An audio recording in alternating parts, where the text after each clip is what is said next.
NBA 球星詹姆斯在球季开打前加盟洛杉矶湖人队，为球界投下震撼弹。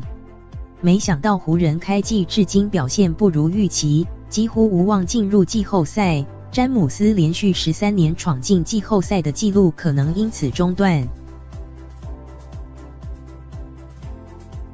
主播球给姆斯 ，LeBron 带球上篮，以左手上篮得分成功。LeBron 传奇持续进行，他超越了他的偶像迈克乔丹。NBA 球星詹姆斯先前率领洛杉矶湖人队在主场迎战丹佛金块队，得到个人生涯第32294分，超越传奇迈克乔丹，成为史上得分第4多。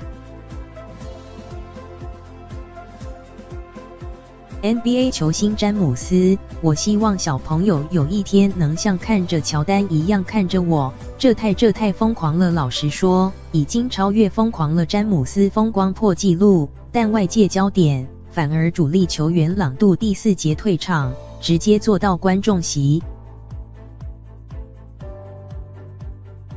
另外，湖人整场表现荒腔走板，也引发球迷不满。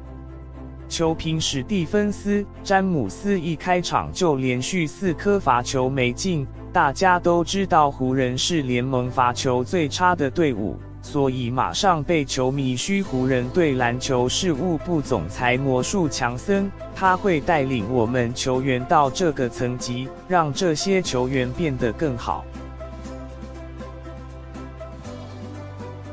在这个球季开打前，担任湖人队总裁的 NBA 前球星魔术强森亲自登门拜访，最终才说服詹姆斯加入。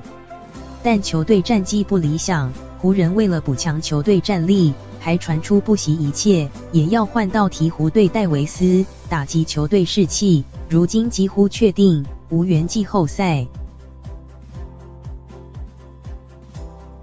球评沙普，当你看他强森怎么创建这支队伍时，我就觉得这根本打不起来。我想说，魔术强森，你在干嘛？他亲手打造了这一切，现在又打算扰乱很多事。有球评认为，魔术强森要为湖人惨淡球季负责。湖人表现不佳，詹姆斯可能中断连续13年闯入季后赛，会不会影响个人成就？专家不这么认为。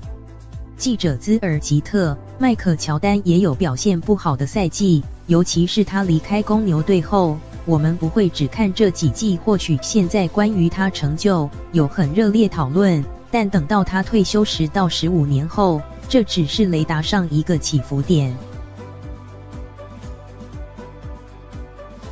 来到湖人表现不理想，但日前 ESPN 公布2019年100大员，詹姆斯高居第2，连续4年蝉联，只输给足球明星罗纳度，可见他的人气还是一样高。